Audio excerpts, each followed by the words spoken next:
Let's go through the DeSantis thing. You said yesterday on, I think, Steve Bannon's program that you think that Ron DeSantis Scott Walkered himself. What do you mean by that? So this was, again, if you go back and look at it, I don't think anyone can objectively look at that video and not come to the same conclusion. This was a very managed. They spent 72 hours almost working on the response. And then the quib that he threw in there, like a zinger. He was supposed to be, and look, he's going to run for president, right? So he's not running yet, but it's fair game. Trump's taking shots at you. You know, Barnes and I, he was talking about this last night. I totally agree. He's taking shots at you. You can take shots at him back.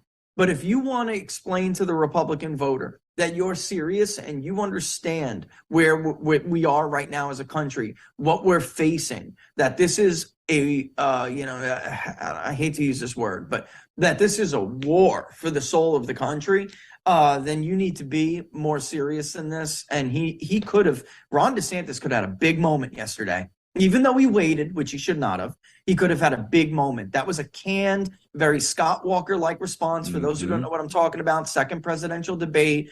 Scott Walker was once considered a very strong governor, strong candidate, the dark horse, if anything.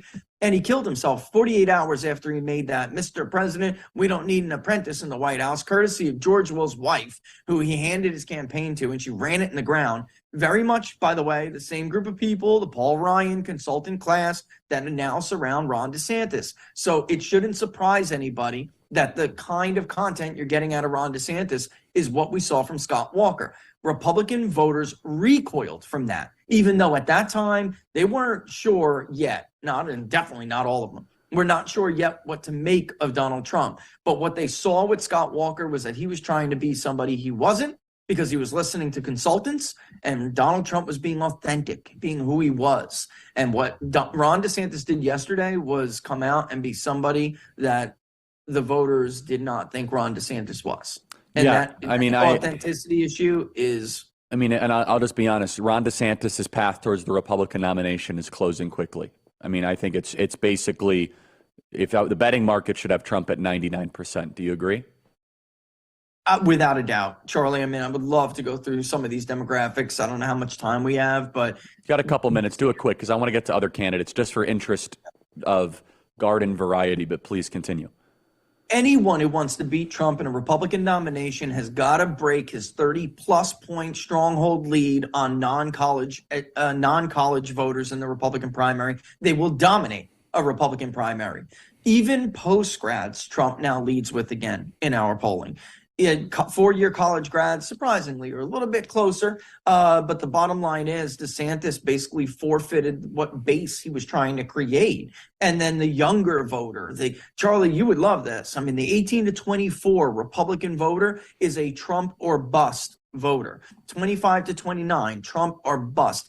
With 18 to 24s, Trump leads DeSantis by more than 4-1. Vivek has more support than Ron DeSantis among this age group. These are voters Republicans have got to get out. In the general election, Trump only trails Biden by a little over 10 with 18 to 24. DeSantis is getting creamed by 33 points. So this is a vote that, you would have to try to wrestle away. What if it's non-college educated, where else can you look? Seniors, right? Ron DeSantis' strongest group, 65 to 74. It's still not enough to make a base. That lane is shrinking and shrinking fast, Charlie. Yeah, so let's, again, things can change. So I just have a very simple question. And I had a donor of ours who I adore, and they're so sweet. But they asked me, they said, don't you think Nikki Haley has a shot? I said, no. Where is Nikki Haley, Rich? It's been a very interesting thing to watch, right? She was once the darling of the entire conservative movement. And now what? And nothing, by the way.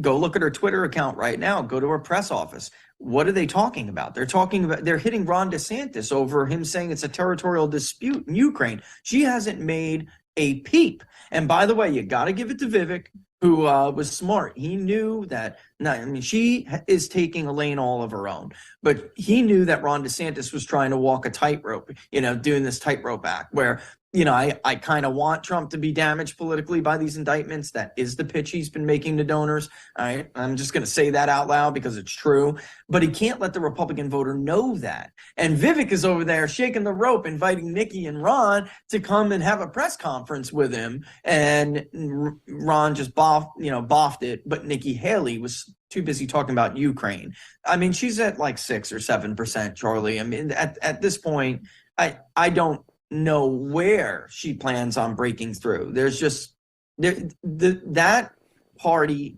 is gone. I don't know how else to put this to people. But what's been interesting, Rich, and I can't. I mean, you saw Mike Pence's statement on Ukraine. What was that all about? Why don't they adjust? That's what I can't understand. Is that it's so clear the Republican Party has changed? Why don't they change?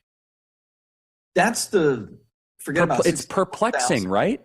That is the $20 million question. I think the answer is horrible, which is that they don't care. They don't want to change. They don't want to understand us. They don't want to, they don't want to acknowledge what are legitimate grievances. They don't agree with MAGA. I don't know how else to put this. And by the way, Charlie, they had been doing this to the conservative base of the Republican Party, the conservative alternatives for years before Trump came along. It was always, your guy may win Iowa, but we're going to beat him in the rest of the nomination. And then you just have to suck it up and hold your nose and vote for our guy. I'm not even convinced they were ever truly conservative, let alone, what the Republican Party stands for now. Well, the only explanation, Charlie, is they don't care. Yeah, or there's a lifestyle they're trying to support catering to a very specific type of funding base. Sure. I really think that's part of it.